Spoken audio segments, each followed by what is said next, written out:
Hello दोस्तों, हमारी जो वीडियो बीपीडीओ के 9 जुलाई के एग्ज़ाम की 75 दिन के क्रैश कोर्स की जो सीरीज है उसका आज पार्ट थर्ड है। इसमें आज हम पढ़ेंगे संविधान की अनुसूची और संघ एवं राज्य क्षेत्र। जो आयोग है कॉन्सेप्ट बेस्ड क्वेश्चन ज़्यादा पूछ रहा है एग्ज़ाम में, तो उसके बारे में हमने इसमें अच्छे से डिस्क्राइब किया हुआ है, इसलिए वीडियो को लास्ट तक देखें। और जिसने चैनल को सब्सक्राइब नहीं किया ज़रूर करें, क्योंकि इसमें कंटिन्यू वीडियोस डाली जा रही हैं और सारे सब्जेक्ट कवर कराने की कोशिश की जाएगी वीडियो के एग्ज़ाम से पहले। तो स्टार्ट करते हैं। संविधान के जो भाग हैं वो 22 भाग थे। जो संविधान के मूल में भी 22 भाग थे और अब भी 22 भाग हैं संविधान के। इसमें देख लेते हैं। भाग 1 में संघ एवं उसका राज्य क्षेत्र जो है उसके बारे में बताया गया है। 1 से 4 अनुच्छेद इसके अंतर्गत आते हैं। भाग 2 में जो है 5 से 11 अनुच्छेद नागरिकता आती है। भाग 3 में 12 से 35 अनुच्छेद तक मौलिक अधिकार आते हैं, ये अमेरिका से लिए गए हैं। भाग 4 में नीति निर्देशांक तत्व जो है 36 से 51 आर्टिकल तक आते हैं, ये आयरलैंड से लिए गए हैं। भाग 4 के कै में मौलिक कर्तव्य जोड़े गए हैं। 42वें संविधान संशोधन 1976 के द्वारा सरदार स्वर्ण सिंह समिति की अनुशंसा पर जो है मौलिक कर्तव्य जोड़े गए हैं। इस प्रारंभ में जो है 10 मौलिक कर्तव्य जोड़े गए थे। उसके बाद 86वें संविधान संशोधन द्वारा 11वां मौलिक कर्तव्य जोड़ा गया है। शिक्षा का अधिकार जो है उसको जोड़ा गया है। अब वर्तमान में 11 मौलिक कर्तव्य जो हैं 51 कै में हैं। अगला है हमारा भाग 5 जो है 52 से 151 तक जो है संघ के बारे में बताया गया है। भाग 6 में 152 आर्टिकल से 237 तक राज्य के बारे में बताया गया है। भाग 7 जो है 238, जिसमें पहली अनुसूची भाग ख के राज्य थे उसको 7वें संविधान संशोधन से जो है उसे निरस्त कर दिया गया है।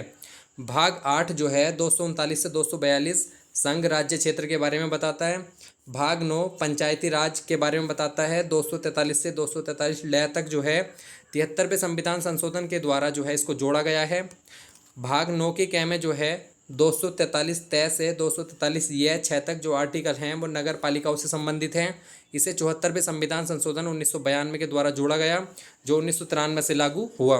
भाग 9 के ख में 243 ये जैसे 243 ये न तक सहकारी समिति को जोड़ा गया। ये भी इम्पोर्टेंट है।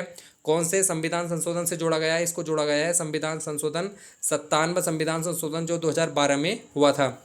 भाग 10 जो है 244 से 244 कै अनुसूचित और जनजातीय क्षेत्र से संबंधित है।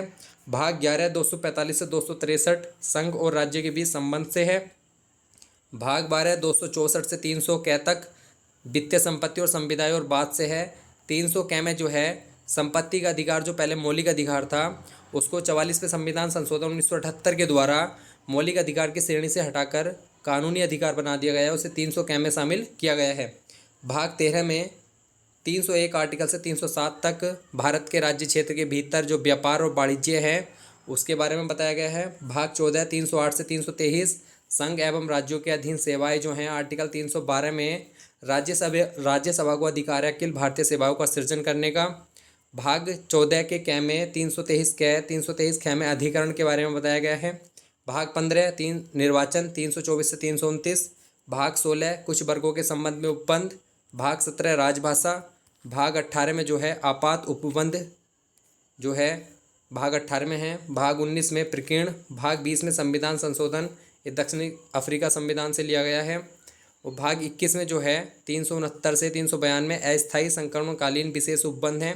भाग 22 में संक्षिप्त नाम प्रारंभ हिंदी में प्राधिकट पाठ और निरसन है। तो ये 22 भाग का हमारा उल्लेख था। और जो 395 अनुच्छेद हैं हमारे उनके बारे में जो 22 भाग में डिवाइड किया गया है उसके बारे में इसमें था। अब अनुसूची के बारे में देख लेते हैं। संविधान में जो है मूल संविधान में 8 अनुसूची थी, उसके बाद संविधान संशोधन के द्वारा 4 अनुसूची और जोड़ी गई हैं। वर्तमान में जो है संविधान में 12 अनुसूची हैं। तो अनुसूची की बात करें तो भाग जो अनुसूची 1 है संघ एवं राज्य क्षेत्रों के नाम और उनके राज्य क्षेत्र के बारे में बताया है। विभिन्न पदाधिकारियों का वेतन भत्ता पेंशन जो है अनुसूची 2 में है। पदाधिकारियों तथा प्रत्याशियों द्वारा ली जाने वाली शपथ होती है, जो शपथ ली जाती है वो भाग अनुसूची 3 में है। अनुसूची 4 में जो है राज्यसभा में जो स्थानों का आवंटन है उसके बारे में बताया गया है अनुसूची 4 में। SC/ST क्षेत्रों के प्रशासन एवं नियंत्रण के बारे में जो है अनुसूची 5 में प्रावधान है। छः जो है अनुसूची 6 जो है वो असम, मेघालय, त्रिपुरा, मिजोरम, ये 4 राज्यों के लिए जो है स्पेशली है। इनका जो जनजातीय क्षेत्र का प्रशासन है उसके बारे में छठी अनुसूची जोड़ी गई है। 7वीं अनुसूची जो है संघ सूची, इसमें जो है अनुसूची के बारे में बताया, 3 अनुसूची है, 3 सूची हैं, संघ सूची, राज्य सूची, समवर्ती सूची। संघ सूची में जो है मूल संविधान में 97 विषय थे जो अब 100 हो गए हैं। राज्य सूची में 66 थे, 61 हो गए। समवर्ती सूची में 47 थे, वो 52 हो गए। तो जो राज्य सूची के 5 विषय हैं उसको समवर्ती सूची में डाल दिया गया है, जैसे वन, शिक्षा, इस प्रकार से जो 5 विषय थे वो राज्य सूची से हटाकर समवर्ती सूची में डाल दिए। 8वीं अनुसूची में जो है 22 भाषाओं का उल्लेख है। मूल संविधान में ये 14 थी। उसके बाद लगातार संविधान संशोधन करते हुए, जैसे 21वां संविधान संशोधन 1967 में हुआ था, उसके द्वारा सिंधी भाषा को जोड़ा गया। उसके बाद नेपाली, मणिपुर, कोंकणी को जोड़ा गया। इस प्रकार से संथाली, बोडो, डोगरी ये भी जो है इसमें जोड़कर जो है कुल इस समय 8वीं अनुसूची में 22 भाषाओं का उल्लेख है। 9वीं अनुसूची जो है भूमि सुधार और जमींदारी उन्मूलन से है। ये पहला संविधान संशोधन था, इसके 1951 के द्वारा इस सूची को जोड़ा गया। 10वीं अनुसूची जो है दल बदल कानून से है। 52वां संविधान संशोधन 1985 में हुआ था। 11वीं अनुसूची पंचायतों से है। 73वां संविधान संशोधन 1992 के द्वारा जो है पंचायतों से संबंधित अनुसूची जोड़ी गई। 11वीं अनुसूची, इसमें कुल कितने विषय हैं? 29 विषय इसमें हैं। 12वीं अनुसूची जो है नगर पालिकाओं की शक्ति के बारे में है। 74वां संविधान संशोधन 1992 के द्वारा इसको जोड़ा गया है। तो मूल संविधान में हमारे 8 अनुसूची थी। उसके बाद पहला संविधान संशोधन से 9वीं, और 52वें संविधान संशोधन से 10वीं, 73वें संविधान संशोधन से 11वीं और 74वें संविधान संशोधन से 12वीं अनुसूची जोड़ी गई है। तो वर्तमान में अब 12 अनुसूची हैं। आगे देखते हैं, अगला टॉपिक इंपॉर्टेंट है, संघ और उसका राज्य क्षेत्र। इसके बारे में अनुच्छेद 1 से 4 तक बताया गया है। इसमें क्या क्या है देख लेते हैं। भारत में वर्तमान में 28 राज्य और 8 संघ राज्य क्षेत्र हैं। अभी हाल ही में जो है जम्मू कश्मीर राज्य जो था उसको जम्मू कश्मीर और लद्दाख केंद्र शासित प्रदेश में बांट दिया गया है, और दादरा नगर हवेली जो है और दमन दीप का आपस में विलय कर दिया गया है। तो 28 राज्य और 8 संघ राज्य क्षेत्र इस समय वर्तमान में हैं। अनुच्छेद 1 क्या कहता है? भारत अर्थात इंडिया राज्यों का संघ है। यह प्रश्न अभी पूछा भी गया था। तो अगर आप अच्छे से फैक्चुअल तैयारी करेंगे, बिल्कुल ध्यान लगा के इसको पढ़ेंगे, तो आपके जो कॉन्सेप्ट क्लियर हो जाएंगे और आने वाले एग्जाम में ये क्वेश्चन आप गलत नहीं करोगे। तो भारत अर्थात इंडिया राज्यों का संघ है, ये एग्जाम में क्वेश्चन पूछा था। अगर आपने पढ़ रखा होगा तो बिल्कुल सही किया होगा। अनुच्छेद 2 क्या है? नए राज्यों का प्रवेश या स्थापना। इसको कौन कर सकता है? तो इसको कर सकता है संसद विधि द्वारा, इसको कर सकती है नए राज्यों का प्रवेश या स्थापना। राज्यों के समर्थन की जरूरत नहीं होती। तो यही तो कॉन्सेप्ट है, इसको आपको क्लियर करना है। जो नए राज्यों का प्रवेश करना होता है या स्थापना करनी होती है, इसको संसद करती है। राज्यों के समर्थन की इसमें कोई ज़रूरत नहीं होती है। इस प्रकार से कॉन्सेप्ट बेस्ड क्वेश्चन एग्जाम में पूछे जाते हैं। अगला है हमारा अनुच्छेद 3, राज्यों का नाम, सीमा, क्षेत्र बदलने की प्रक्रिया। ये भी संसद द्वारा विधि बनाकर किया जाता है। इसमें क्या है? ये नए राज्यों का प्रवेश और स्थापना है, जबकि ये जो पुराने राज्य हैं उनके नाम, सीमा और क्षेत्र बदलने की प्रक्रिया है। तो ये संसद करती है अनुच्छेद 2 में। इसमें राज्यों के समर्थन की जरूरत नहीं होती। लेकिन अनुच्छेद 3 की प्रक्रिया क्या है उसको हम देख लेते हैं। इसमें क्या है? संसद में पेश करने से पहले राष्ट्रपति की पूर्व अनुमति, सिफारिश आवश्यक है। तो राष्ट्रपति की जो है संसद में जो विधेयक है इस प्रकार का, उसे पारित करने से पहले राष्ट्रपति की अनुमति जरूरी होती है। तो एक लाइन क्लियर हो गई। दूसरा है, जो जैसे 2 राज्यों के बीच में सीमा क्षेत्र परिवर्तन कर रहे हैं, तो उनके लिए जो है राष्ट्रपति उनको एक विचारार्थ लेटर भेजेंगे। तो उसके बाद उनके जो राज्यों का विधानमंडल है उनको लेटर भेजा जाएगा, वो उस पर विचार करेंगे। लेकिन उसको संसद जो है मानने के लिए बाध्य नहीं है। वो अपने विचार भेज सकते हैं। अगर संसद को ठीक लगे तो संसद मान सकती है, और नहीं लगे ठीक तो नहीं मान सकती। तो खाली सिर्फ जो है वो विचारार्थ हेतु भेजा जाता है, जरूरी नहीं कि संसद उसको मानेगी। संसद राज्य विधानमंडल के विचार मानने हेतु बाध्य नहीं है। संसद साधारण बहुमत से पारित करेगी। ये भी इंपॉर्टेंट है। कौन से बहुमत से करती है? साधारण बहुमत से। इसमें विशेष बहुमत की कोई ज़रूरत नहीं होती। संघ राज्य क्षेत्र है तो विचार जानने की आवश्यकता नहीं होती। जैसे अगर राज्यों के बीच में सीमा क्षेत्र परिवर्तन हो रहा है तो विचारार्थ हेतु भेज सकते हैं। लेकिन अगर वो केंद्र शासित प्रदेशों के बीच है तो वो भी भेजने की ज़रूरत नहीं होती। तो ये आपको पूरी क्लियर हो गया होगा। अनुच्छेद 4 क्या कहता है? कि अनुच्छेद 2 और 3 जो है अनुसूची 1 और 4 में जो अगर हम कुछ भी परिवर्तन करते हैं तो अनुच्छेद 2 और 3 में परिवर्तन होता है, और अनुसूची 1 और 4 में संसद उपबंध बनाकर संशोधन कर सकती है। अनुसूची 4 में क्या है? राज्यसभा सीटें, तथा अनुसूची 1 में राज्य का नाम आदि है। तो इन क्षेत्रों में जब परिवर्तन हो जाता है तो राज्यसभा सीटों में भी अंतर आ जाता है, तो उसको जो है उपबंध बनाकर संसद कर सकती है। यह प्रक्रिया संविधान संशोधन में नहीं आएगी। तो ये 368 के तहत जो है संविधान संशोधन की जो प्रक्रिया है इस विधि को उसके अंतर्गत नहीं माना जाता। ये भी इंपॉर्टेंट है, संविधान संशोधन की प्रक्रिया में ये नहीं आती। आगे देखते हैं रियासतों का एकीकरण। ये भी यहाँ से बहुत आपने ल्यूसेंट पढ़ी होगी तो वहाँ पे बहुत शॉर्ट में दे रखा है, लेकिन हम इसमें इसको डिस्क्राइब करके बताएंगे कि रियासतों का एकीकरण क्या था। 20 फरवरी 1947 को ब्रिटिश पीएम क्लीमेंट एटली ने घोषणा की थी कि देशी रियासत अगर स्वतंत्र रहना चाहे तो वह रह सकती हैं। तो जो देशी रियासत थे उनको इस स्टेटमेंट से जो है बढ़ावा मिला, तो उन्होंने अपने आप को स्वतंत्र रखना चाहा। लेकिन स्वतंत्र रहना जो है भारत और पाकिस्तान दोनों चाहते थे कि ये जो देशी रियासत है अपने अपने देश में मिलाने के लिए। तो इसके लिए जो है रियासती मंत्रालय था एक, उसका जो प्रभार है वो वल्लभ भाई पटेल ने जो है लिया। जो प्रभारी बने इसके वल्लभ भाई पटेल बने, और उसके जो सचिव थे रियासत मंत्रालय के वो थे बीपी मेनन। तो अगर इस प्रकार से प्रश्न पूछा जाता है कि जो रियासत देशी रियासत थे उनको भारत में मिलाने का किसका योगदान है, तो वो थे वल्लभ भाई पटेल, ये इंपॉर्टेंट है। और सचिव बीपी मेनन जो है इनके साथ थे। तो इन दो व्यक्तियों का जो है बहुत महत्वपूर्ण स्थान है देशी रियासत को भारत में मिलाने के लिए। तो इनके कठोर दृष्टिकोण से जो है 15 अगस्त 1947 तक जो है 3 रियासत को छोड़कर सबने जो है भारत में विलय को स्वीकार कर लिया। तो वो 3 रियासत कौन कौन सी थी? कश्मीर, जूनागढ़ और हैदराबाद। कश्मीर के बारे में पढ़ लेते हैं। कश्मीर में जो है 77.11% मुस्लिम, 20.12% हिंदू और 2.77% अन्य लोग रहते थे। कश्मीर का जो शासक था वो था हरी सिंह, ये हिंदू था, हिंदू शासक था। उसके बाद क्या हुआ, 22 अक्टूबर 1947 को पाकिस्तान के सैनिकों ने जो है अकबर खान के नेतृत्व में कश्मीर पर आक्रमण कर दिया। तो जो हरी सिंह शासक था उसने जो है जवाहरलाल नेहरू से जो कश्मीर का मुख्यमंत्री मेहर चंद्र महाजन और हरी सिंह थे, इन्होंने जो है भारत से सहायता मांगी। तो इन्होंने नेहरू से मुलाकात की। उसके बाद 26 अक्टूबर को 1947 को हरी सिंह ने जो है विलय पत्र पर हस्ताक्षर कर दिए। तो जो कश्मीर है उसका विलय भारत में हो गया। 17 नवंबर 1957 को जम्मू कश्मीर के लिए एक पृथक संविधान अंगीकार किया गया। लेकिन इन्होंने भी अपनी एक शर्त रखी कि जो जम्मू कश्मीर है उसका अलग संविधान होगा, तो उसको शर्त को मान लिया गया और 17 नवंबर 1957 को जम्मू कश्मीर के लिए एक पृथक संविधान की मांग कर ली गई, जिसमें अनुच्छेद 35A और 370 जो है ये लागू की गई। इसके बारे में हम आगे बताएंगे। 26 जुलाई 1957 को बख्शी गुलाम मोहम्मद को जम्मू कश्मीर का पीएम, जिसे पहले क्या कहा जाता था, वजीर आजम का नाम दिया गया था, जम्मू कश्मीर का प्रधानमंत्री। और युवराज करण सिंह को सदर रियासत, जो राष्ट्रपति होते थे उसे युवराज सिंह कर्ण को बनाया गया। तो ये सदर रियासत और वजीर आजम जो पद उस समय जम्मू कश्मीर में हुआ करते थे। 1954 में राज्य का भारत संघ में विलय कर संविधान जो है सभा द्वारा इसको पुष्ट कर दिया गया था। तो संविधान सभा ने इसको 1954 में ही मान लिया था।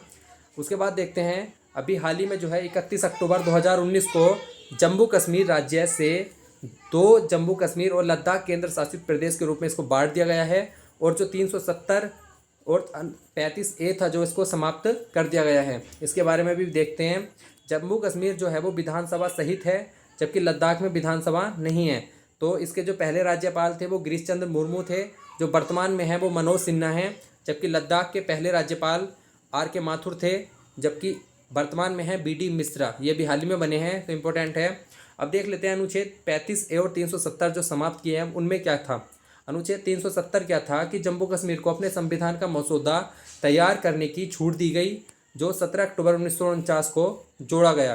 प्रारूप इसका N गोपाल स्वामी अयंकर द्वारा जो है इसका प्रस्तुत किया गया था। तो जो जम्मू कश्मीर को अपना संविधान तैयार करने की जो है छूट दी गई थी वो 370 में थी। 370 का विस्तार रूप था अनुच्छेद 35A। अनुच्छेद 370 का विस्तार था। इसमें क्या हुआ कि अन्य राज्य के जो व्यक्ति हैं वो जम्मू कश्मीर में संपत्ति या व्यापार करने की उन्हें छूट नहीं थी।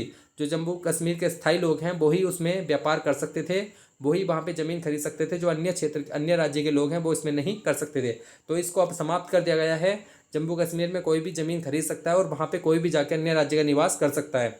अनुच्छेद 370 का केवल खंड वन लागू रहेगा, जो राष्ट्रपति जब भी चाहे उसको हटा सकते हैं। तो ये इसको अब कर दिया है और 35A को पूर्णतः समाप्त कर दिया है। तो ये जम्मू कश्मीर के लिए 370 और 35A को जो हटा दिया है उसके बारे में था। अब अगली रियासत है हमारी जूनागढ़। जूनागढ़ क्या है, वर्तमान गुजरात का हिस्सा है ये। 20 जनवरी 1948 को जनमत संग्रह द्वारा भारत में इसका विलय कर दिया गया। तो इसका विलय कैसे हुआ, जनमत संग्रह के द्वारा। जबकि जम्मू कश्मीर का था विलय पत्र पर हस्ताक्षर, और जो हैदराबाद रियासत है उससे हमने पुलिस कार्रवाई के द्वारा जो है भारत में मिलाया था। तो हैदराबाद रियासत के बारे में पढ़ लेते हैं। 13 सितंबर 1948 को भारतीय सैनिकों ने हैदराबाद में प्रवेश किया और 18 सितंबर 1948 को हैदराबाद रियासत के जो कमांडर थे, फौज के कमांडर जनरल एल एंड्रूज ने भारतीय सेना के commander major general G N. Chaudhary के समक्ष जो है आत्मसमर्पण कर दिया था। तो किसने किया था?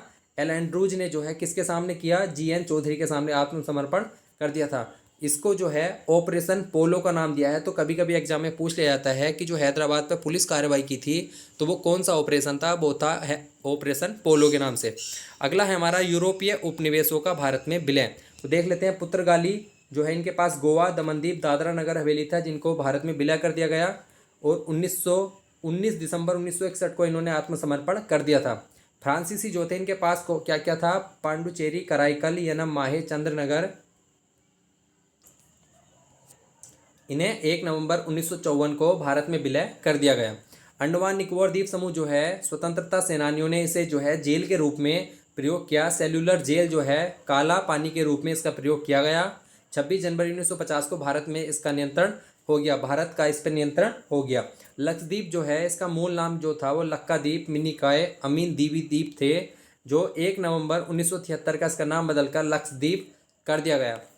सिक्किम जो है इसका शासक जो है वो वंशानुगत होता था, जिसे हम चोग्याल कहते थे। तो इम्पोर्टेंट है, पूछ लिया जाता है कि चोग्याल क्या है। तो जो सिक्किम का शासक हुआ करता था वंशानुगत, उसे चोग्याल कहा जाता था।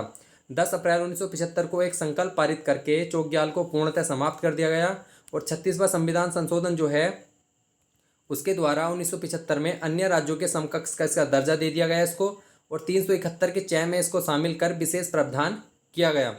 राज्यों का पुनर्गठन की बात करें तो 1949 में संविधान सभा ने 4 प्रकार के राज्य क्षेत्र जो है उस पर बांटा।